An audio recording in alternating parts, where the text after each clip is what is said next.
Ayat ini tiap Jumat dibacakan khatib. Dek nasa katok bajumai ko dek na baca pukatte. Tidak sah khutbah Jumat apabila khatib tidak membaca ayat ini. Jangan kamu mati. Rasa-rasanya ini ayat tidak masuk akal. Jangan kamu mati. Berarti kita yang ngatur itu mati. Toh, jangan kamu mati. Berarti mau tak? Mau ki mati besok. Besok pi? Mau ki mati setelah 4 istri. Tunda dulu. Iya toh? Tapi yang namanya kematian bukan kita yang ngatur. Ya, orang kaya, orang miskin, raja-raja, rakyat biasa, bupati. Kau yang bilang, kau yang bilang, bukan saya. Yuk. Berarti semua mati. Berarti yang jadi masalah bukan mati. Yang jadi masalah illa wa antum muslimun, kecuali dalam keadaan beragama Islam. Berarti ayat ini menginformasikan kepada kita ada orang Islam tapi matinya kafir, ada orang Islam tapi matinya tidak Islam. Siapa mereka? Mereka yang bisa mati dalam keadaan kafir, hubbi aklil haram, mereka yang suka makan makanan haram. Termasuk di antara mereka tanggal 17 April yang lalu mereka yang menerima serangan fajar. Uang-uang politik gimana ini? Orang datang langsung bilang wane piro. Nah, ibu-ibu, kalau kau terima itu uang sogo waktu pilpres, wajar doamu ketika Ramadan tidak dikabulkan. Kenapa? Ada uang haram dalam perutnya. Makanya yang sudah terlanjur ambil uangnya orang kasih kembali besok. Sudah habis Ustaz, ganti. Enggak suruh kau malik wajah. Ya. Wa qala idan, Allah kemudian berfirman, Bismillahirrahmanirrahim. Ya ayyuhalladzina amanu dukhulu fis-silmi kaffatan wa la tattabi'u khutuwatis syaitan innahu lakum aduwwum mubin. Wahai orang-orang yang beriman, masuklah engkau ke dalam Islam secara sempurna dan janganlah engkau ikuti langkah-langkah setan, karena sesungguhnya setan itu musuh yang nyata bagi kalian. Kira-kira ada setan tidak di tengah-tengah kita, Ibu? Kira-kira ada setan? Ada? Bagaimana caranya? Nah, orang di masjid ini ada setan? Ada. Setannya berupa handphone. Apa, Ibu? Apa? Handphone. Orang sudah ceramah masih siaran langsung tongi baru tidak ada pulsanya. Ibu-ibu yang pegang HP selama saya ceramah, saya doakan suaminya kawin lagi. Amin ya Allah. Amin. Amin. Amin. Amin. Amin. Masjid saya berdoa. Lama tu lakin lama. Simpan dulu HP-nya, simpan dulu. Ndak enak ceramah. Siaran langsung tongi na tua mi. Tomat-tomat kajili-jili. Simpan dulu HP-nya, Bu. Simpan dulu. Nanti kalau mau lihat rekamannya ada di YouTube. Lihat, selama Ibu pegang HP begini, selama Ibu tidak konsentrasi, pasti tidak konsentrasi dengar ceramah. Malah kita lihat teman-teman yang ngantuk. Nah, shooting yang gelang emas. Simpan dulu HP-nya ya. Woi.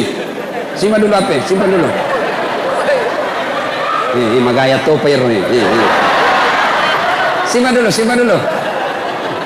Bu, malah di Sulawesi saya lagi ceramah begini, ada ibu-ibu ngefans betul sama saya, suka sekali sama saya.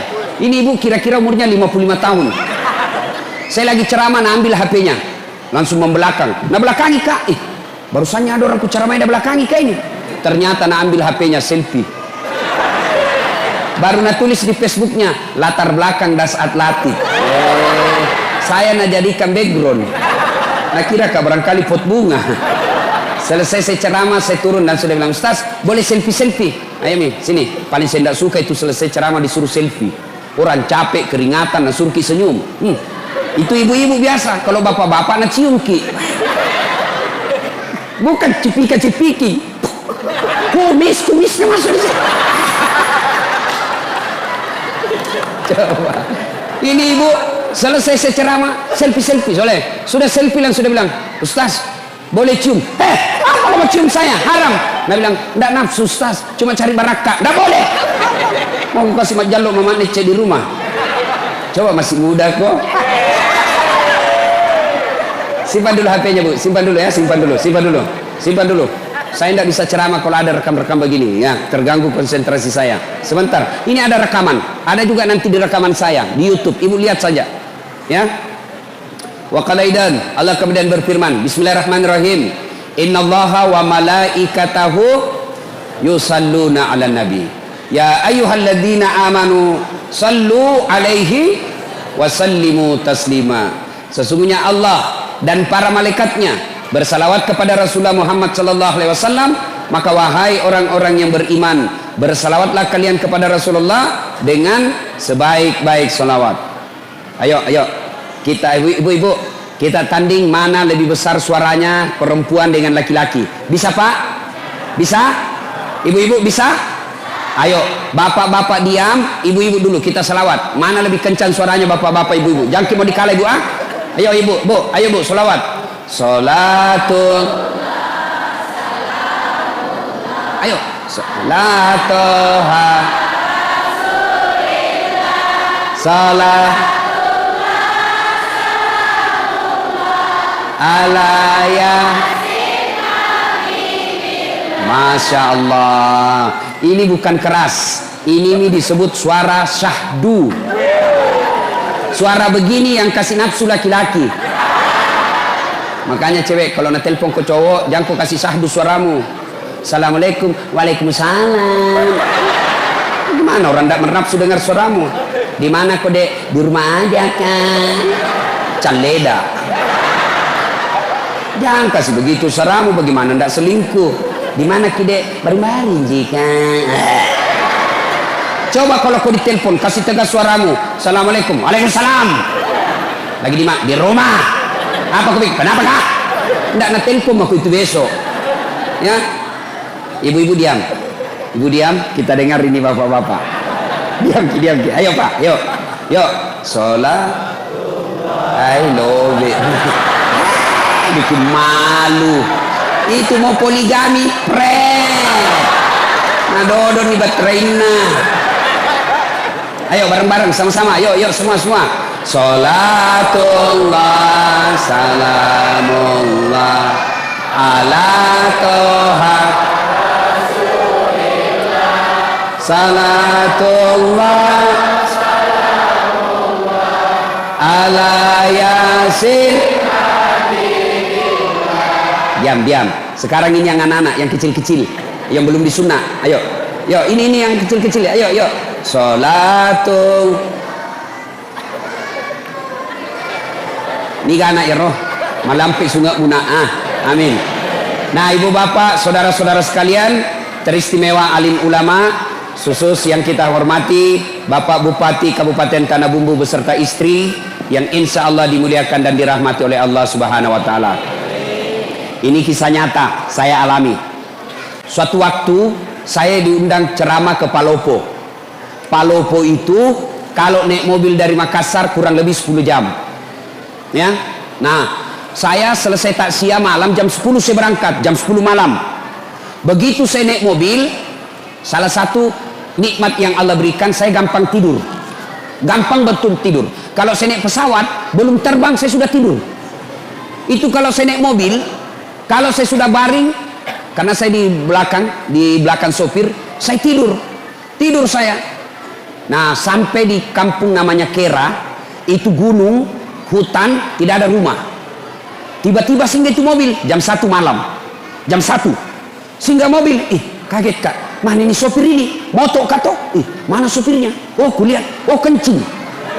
Dia turun dari sebelah kanan, kencing dia. Saya turun juga, moto kak kencing deh. Turunlah saya, kencing juga.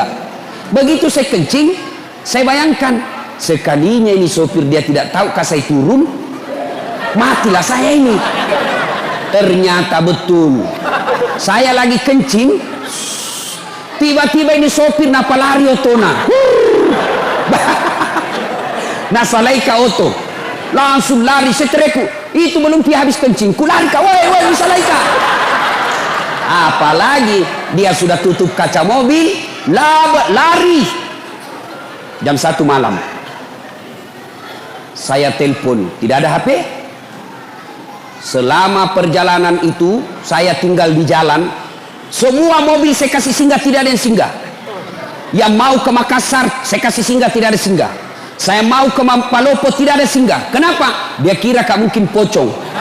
Kenapa? Saya pakai putih-putih, songkok putih, baju putih, sarung putih di tengah hutan.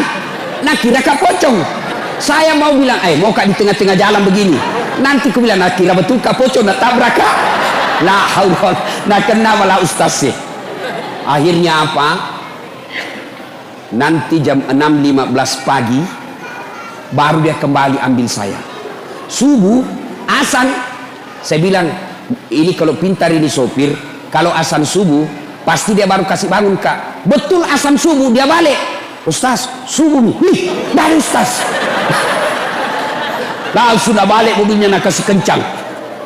Sampai akhirnya jam 6.15 basah bu saya karena gerimis. Saya sholat di pinggir jalan hutan, tidak ada satupun yang ambil saya. Jam 1 sampai jam 6.15 baru dia datang. Begitu dia datang, saya mau tempelengi, lebih besar dari saya. Sudah lawangnya ini dah kalah kak. Akhirnya sepanjang jalan saya diam-diam sampai di rumah jabatan wali kota Palopo. Langsung dia bilang wali kota, Ustaz, kenapa bisa kita lupa koporta? Dalam hatiku mak beli si sopir ini, bohong lagi nih sopir. Ternyata nak lapor sama wali kota, dia kembali karena lupa kopornya ustaz.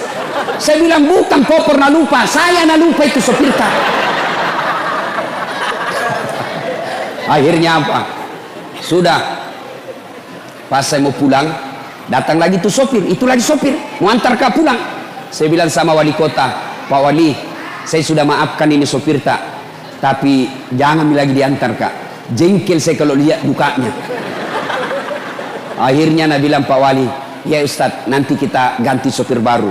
Ini kisah nyata, fakta. Lalu apa kaitannya acara ini? Apa hubungannya dengan acara? Beginilah kita kalau sudah masuk di kubur. Almarhum sudah lebih 1 tahun meninggal. Saya baru 4 jam menunggu. Saya berharap ada yang ambil saya, ternyata tidak satupun mobil yang tinggal dan mau singgah mengambil saya. Itu baru 4 jam sudah setengah mati. Beginilah orang yang dikubur, menunggu kiriman amal, ternyata tidak ada yang kirimi amal.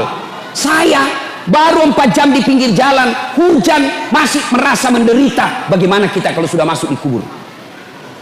Ayo, saya berharap ada mobil yang singgah mengambil saya. Saya berharap ada mobil yang mampir mengambil saya, ternyata tidak ada.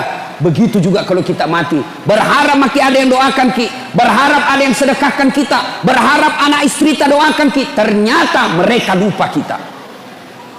Ini nih kalau mati maki. Beginilah kita. Ibu bapak pernah lihat orang meninggal? Ibu-ibu pernah lihat orang meninggal? Pernah? Bukan pernah, sering. Kalau ada orang meninggal, 3 yang mengantarnya dia ke kubur. 1, keluarga. 2, harta. 3, amal. 3 yang ngantar, 2 balik, tinggal 1 temani kita. Siapa yang pertama? Keluarga. Anak ikut ngantar, istri ikut ngantar, saudara ikut ngantar, menantu ikut ngantar, ipar ikut ngantar. Tapi siapa yang temani kita masuk? Ibu-ibu, kira-kira kalau meninggal ibu, mau suami tak masuk? Mau temani ibu? Mana mau waktu tanah odok dulu, gunung kan kudaki, kemanapun kau pergi aku akan mengikutimu, laut kan kuda ku renangi, gunung kan kudaki, masjid kau lewati. Meninggal, masuk, kakinya saja dia tidak mau, bengkak matanya. Tapi apa dia bilang? Bulan depan siapa ganti? Ibu, ada orang di Makassar temanku haji, meninggal istrinya, bengkak matanya pak. Begitu dia sayangnya istrinya, bengkak matanya. Apa dia bilang? Ustadz, rasanya tidak bisa lagi kulanjutkan hidupku. Ini separuh jiwaku hilang Ustadz. Sama lama ini istri saya luar biasa, tapi sekarang hancur perasaanku. Tidak bisa mak kurasa lanjutkan hidupku. Saya bilang, hebatnya ini bapak ini, sayang betul sama istrinya. Sekalinya beberapa bulan kemudian saya pergi jogging, lari-lari sore di Karebosi. Ada perempuan temani, putih, masih muda, nggak pakai jilbab, nggak ikat rambut, begini-begini. Saya bilang, Haji, siapa itu Haji? Dia bilang, yang baru Ustaz. Apa ya? Ibu, ini ibu-ibu kalau mati Ki, yang sudah muka-muka sakaratil maut, siapa doakan Ki? Siapa yang masuk ke mani kita, amal keluarga tidak bakal dia akan ikut.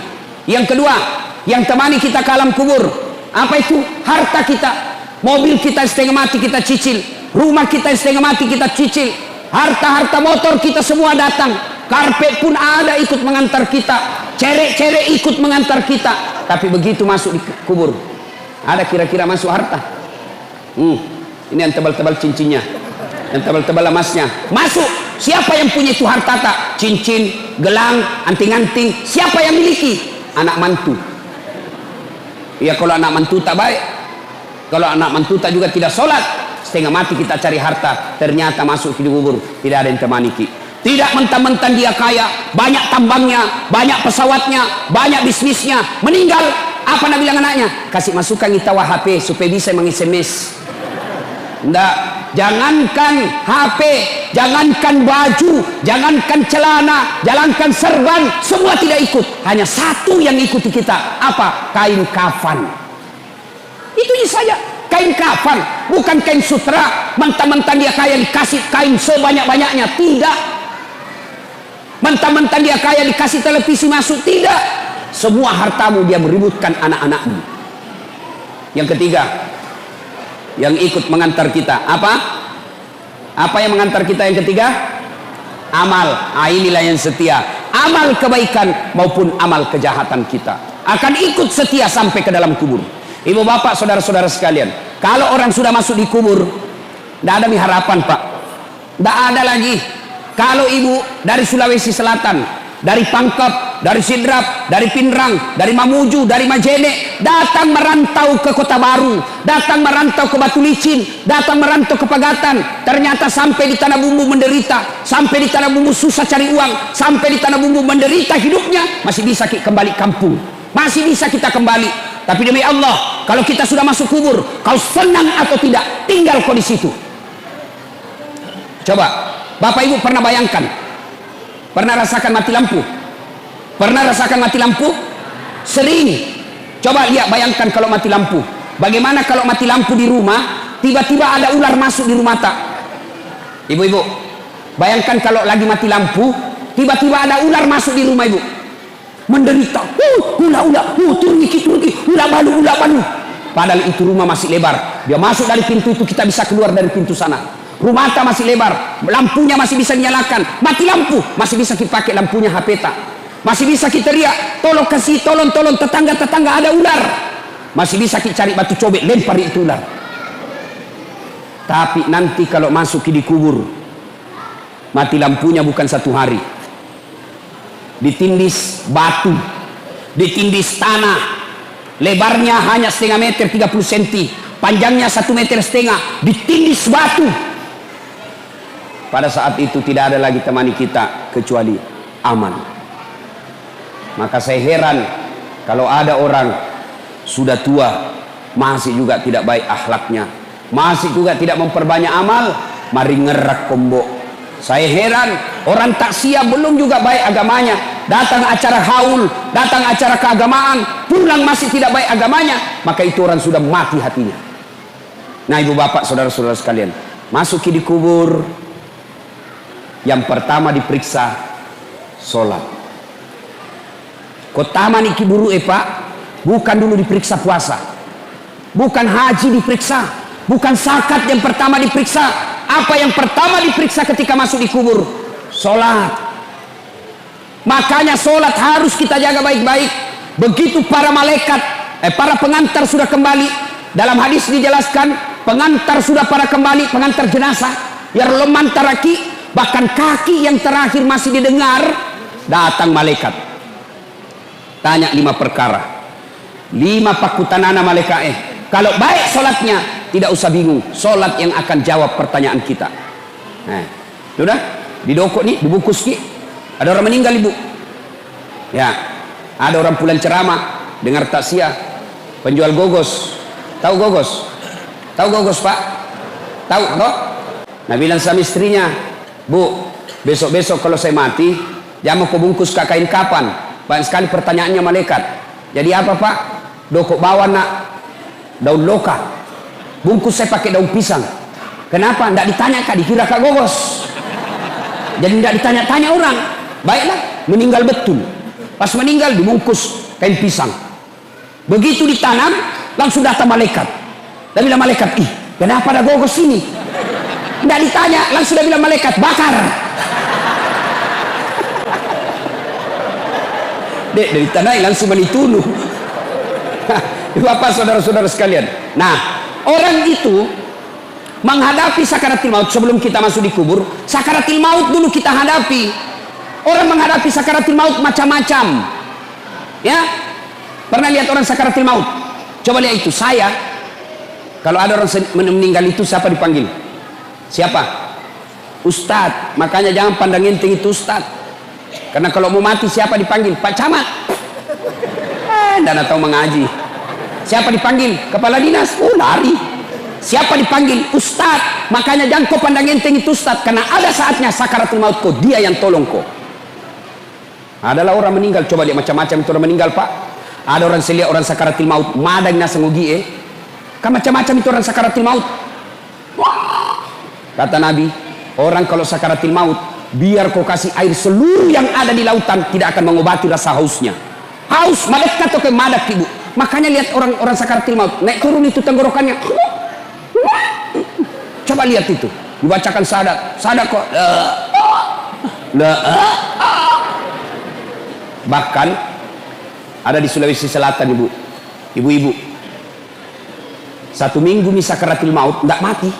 Ingat, kalau ada orang lama sakaratul maut berarti lama disiksa itu. Saya kasihan, saya datangi, saya bacakan Yasin. Bismillahirrahmanirrahim. Yasin. Langsung dibangun, Ibu. Pergi kok. Nah, lempar kak botol aqua. Jangan mengaji sini, panas telingaku. Salai. Barusannya ada orang saya ngajikan panas telinganya. Saya ulang lagi. Bismillahirrahmanirrahim. Yasin. Lempar kak lagi. Basah bajuku. Saya tinggalkan. Saya bilang, peringatan ini. Saya tanya anaknya, pintar jitu mengaji mama tak? Lalu itu ustaz mama ajiku. Tidak nak tahu memang mengaji, kasihan. Haji tidak nak tahu mengaji. Banyak haji begini sekarang. Saya seandainya menteri, maka syarat menunaikan ibadah haji lancar ngaji. Pasti turun pendaftar. Bu, kalau ada yang tidak tahu ngaji di sini, belajar ki. Belajar ki. Masih sakit itu kau mati kina dek tesing mengaji. Kenapa? Wawancaranya nanti di akhirat. Pernah ki lihat orang wawancara? Di akhirat nanti kalau diwawancarai ki malaikat, tanya jawabnya malaikat bukan bahasa Bugis, bukan bahasa Jawa, bukan bahasa Indonesia, tapi apa? Bahasa Al-Quran. Jadi kalau dia tidak tahu mengaji, tidak tahu nanti kalau ditanya. Maka belajar ki. Matuan ini ustaz, masa masih itu TKTPA? Jangan maki masuk TKTPA. Masa mau ki dilantik? Bagaimana caranya ustaz? Panggil remaja masjid di rumah tak, suruh ajar ki. Majelis taklim yang kita itu mestinya 1 kali sepekan ajar ngaji. Bukan cuma dengar ceramah, ajar ngaji. Kalau ibu meninggal tidak tahu ngaji, masih sakit itu masih sakit. Ajak lalu, jangan lalu ki bilang witato pina witai, witato tu belajar ki mengaji, wita tu wita. Nah, ibu bapak saudara-saudara sekalian, maka seluruh pengantar balik, maka datanglah malaikat. Bertanyalah ini malaikat, Marabuka, siapa Tuhanmu? Kalau baik solatnya, solat akan berkata, mundur kau. Dasat, mundur. Selama kau hidup, kau pelihara solatmu. Sekarang saya pelihara kamu, saya yang jaga kamu. Marabuka, siapa Tuhanmu? Solat kita menjawab, Allahu Akbar. Mungkar geling kepala, itawa, jagonya, barusan kuda apa ini? Ditanya lagi, man nabiyuka, siapa nabimu? Ashhadu Allah ilaha illallah wa ashhadu anna Muhammadar Rasulullah. Malaikat bilang, ih, tambah jago, orang tanah bumbu ini. Itu kalau baik solatnya. Akhirnya mungkar, Nabi bilang, kir, nakir, kau maju nakir. Nabi bilang mungkar, nakir, sedangkan kau mundur, apalagi saya wakil ji. Mungkar nakir, Nabi bilang kalau begitu kita naik melapor.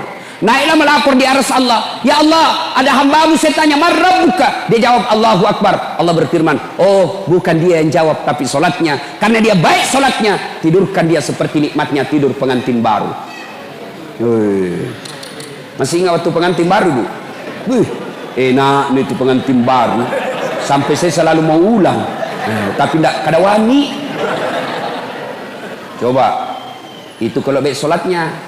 Kalau tidak beres sholatnya, kembali pengantar, datanglah dia, datang malaikat, ditanya, man rabbuka, siapa Tuhanmu? Langsung kaget. Tunggu dulu, orang baru datang. Malaikat yang mau nagih aki, langsung disemes.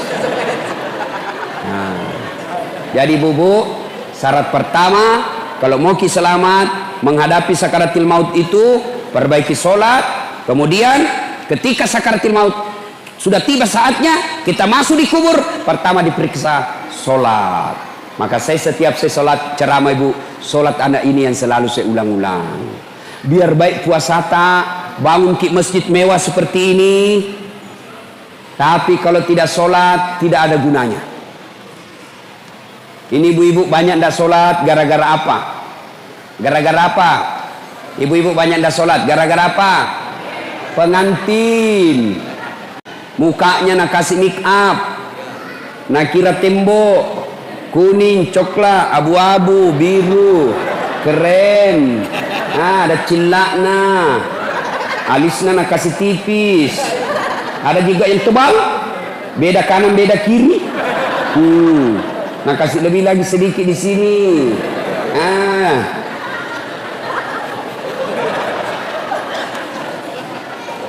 Apalagi banyak ibu-ibu tidak sholat gara-gara apa?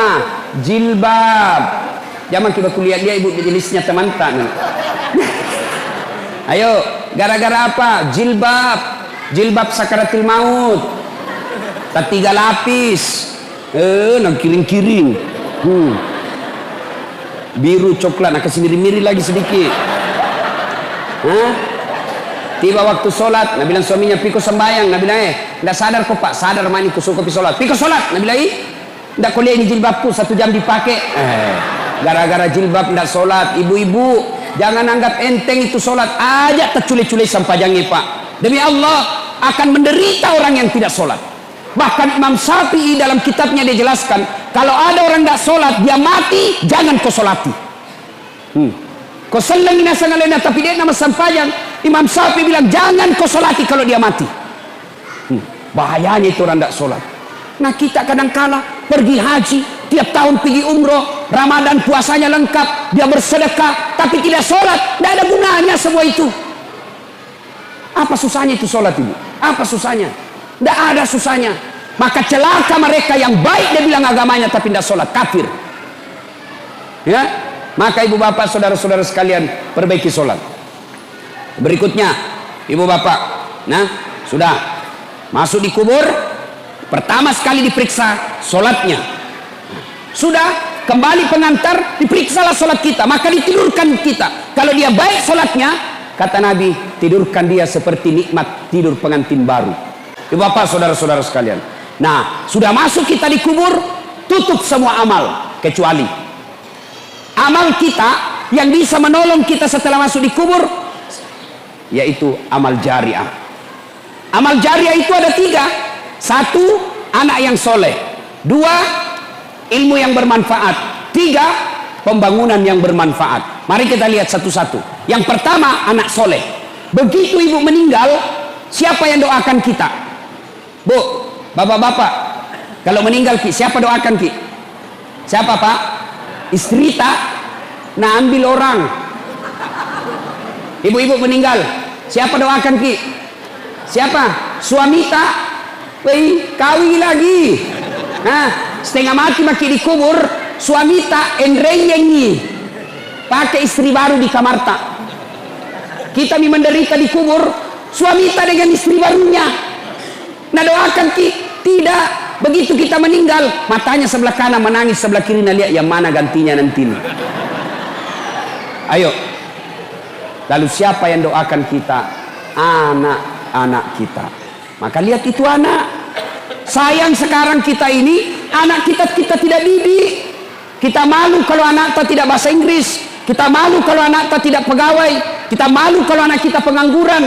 Tapi kita tidak malu kalau anak gadis tak sudah gadis, sudah balik tidak pakai jilbab. Tidak malu dia.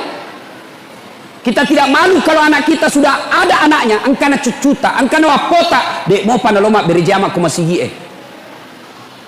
malulah ketika anak kita ini tidak bagus agamanya. Dulu kan kita itu diajari memang dari kecil. Ibu-ibu kita memang ngajar kita agama dari kecil. Diajar kita ngaji, diajar kita akhlak. Saya masih ingat waktu kecil, ibu saya sampai itu kalau kita bicara diajari. Nah, lo kembali boleh. Ini tetangga nak pinjam gula. Jangan kau bicara kalau berdiri nak. Tudah kau yolok nampak mak bicara. Duduk kau dulu baik-baik baru kau ngomong. Itu sampai begitu diajari kita. Sekarang ini mana ini akhlak? Anak-anak kita siapa yang ngajar? Siapa yang ngajar kita sekarang anak-anak kita, Pak? Orang tuanya? Bukan. Siapa yang ngajar anak kita? TV. Siapa yang ngajar kita anak kita? Handphone. Kenapa? Orang tuanya juga tidak mau repot. Anaknya menangis, langsung nak kasih handphone. Jangan kau nangis nak. Main game aku. Ibu toh. Maka jangan heran anak tak tinggi sekolahnya tapi tidak tahu taat. Alangkah bahagianya. Ibu bapak, alangkah bahagianya kita sudah tua. Anak tak 4 sambil baku telepon. Dayeng, bulan ini saya ambil mama nah.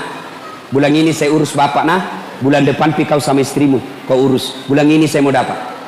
Begitu tahun depan, Dayeng, bagaimana ini ya kita 4 bersaudara dik? Patungan kidi. Kasih umroh ibu masing-masing tabung, ayo umrohkan orang tua kita bulan depan. Itu orang kaya itu. Itu anak kita bisa begitu kalau kita didik dari kecil. Bagaimana cara mendidik anak? Maka cara didik anaknya itu yang pertama begitu lahir kasih nama yang baik. Nama yang baik itu bukan nama artis. Nama yang baik itu bukan nama pemain sepak bola. Nama yang baik, nama yang ada doa-doa di dalamnya. Asal kasih nama anak tak mutmainnah. Apa itu artinya mutmainnah? Jiwa yang tenang. Berarti kalau orang panggil, oh mutmainnah, wahai kau jiwa yang tenang, orang doakan. Jangan lagi bilang apa arti sebuah nama. Coba bayangkan kalau tidak ada semua nama tak. Coba kalau tidak ada semua nama di sini, bagaimana orang macale? Pilih saya. Siapa? Anu. Pilih saya. Siapa? Anu. Bagaimana repotnya? Mau kita telepon kak ceramah. Halo, ada ustaz. Ustaz siapa? Anu. Yang mana? Anu. Siapa? Anu. Siapa? Yang pendek. Oh, banyak yang pendek di Makassar. Coba bayangkan. Nama itu penting. Maka kasih nama yang baik. Lahir anak tak, lahir cucu tak, kasih nama. Tidak bisa kita telepon ustaz. Ustaz, ada cucuku lahir. Saya mau dia jadi penghafal Quran. Siapa bagus namanya? Perempuan atau laki-laki, Bu? Perempuan. Hafizah. Itu namanya. Bagus itu. Tambah namanya bapaknya di belakang. Jangan lagi bilang apa arti sebuah nama. Coba beda, sebut nama tak. Sebut nama tak. Saya tahu agamanya dan saya tahu sukunya. Abdurrahman, 99% pasti muslim. Ya, bilang Abdurrahman, muslim. Bertus, hai, Toraja. Ambot Dale, tidak mungkin orang Jawa. Mana Ambot Dale orang Jawa? Kalau Margono, iya, Jokowi, Jawa itu. Kalau Ambot Dale, tidak mungkin. Orang Ambot Tuo, pasti Bugis. Nah, nama itu penting. Yang kedua, cara mendidik anak, kasih contoh yang baik. Jangan sampai kita bilang, jangan kau merokok. Kalau merokok, kau saya tempelin kau. 10 menit, kau beli rokok dulu nak. Bagaimana ceritanya? Awas Pak, jangan kau bicara kasar. Kasih lembut bicaramu. Kalau kau kasar, dia sudah kasih contoh kasar. Maka orang tua yang baik kasih contoh anaknya. Yang ketiga, jangan kasih makan haram anakmu. Jangan kasih makan proyek palsu. Jangan kasih makan barang serobotan. Jangan kasih makan dagangan nipu. Itu dagangan nipu yang mana? Pedagang. Asli ndak ini barangmu? Asli, padahal palsu. Dapat kau untung dari kau tipu pedagang ke pembeli. Mungkin kau dapat untung 2 juta satu hari. Tapi uang haram kau kasih makan anakmu. Jangan heran anakmu 3 semua ndak ada sholat. 1 tukang tipu. 1 pengedar narkoba. 1 kawin lari di bawah bandar dikasih hamil cowoknya. Kenapa? Uang haram kau kasih makan anakmu. Maka orang tua yang baik jangan kasih makan uang haram anaknya. Istri nih, tolong ini ibu-ibu nih yang datang ini.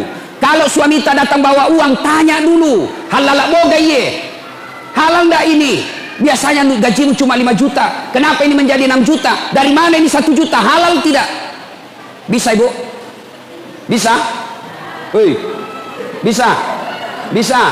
1 juta bisa, kalau 15 juta, bengkok mukanya. Sini nih halal nih mai panggilnya cicing.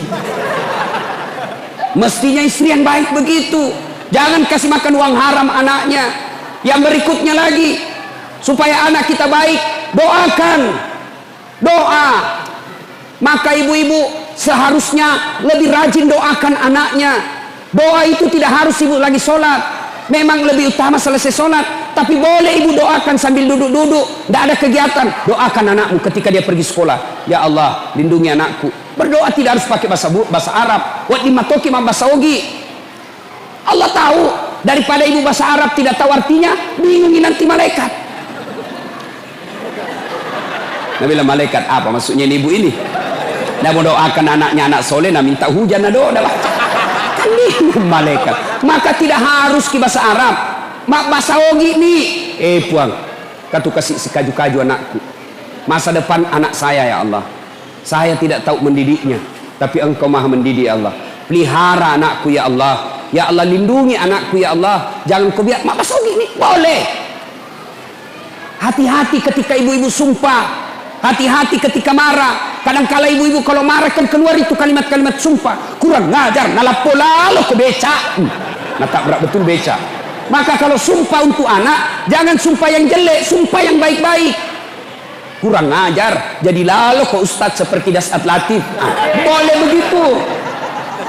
Jangan sumpah yang jelek-jelek. Nah, ibu bapak, saudara-saudara sekalian, begitu masuk di kubur, yang pertama yang bisa menyelamatkan kita, anak kita. Maka bapak-bapak yang masih hidup, yang sudah wafat orang tuanya, doakan orang tua tak. Itu orang tua sekarang, dia sudah tidak harapkan lagi dibangunkan rumah. Tidak nih. Tapi yang dia harapkan, paling tidak kiriman-kiriman doa. Bagaimana cara kirimkan doa? Tidak harus ustadz. Haul seperti ini, tidak harus ustadz yang doakan orang tua tak. Doa sebaik-baik doa untuk orang tua dari anaknya.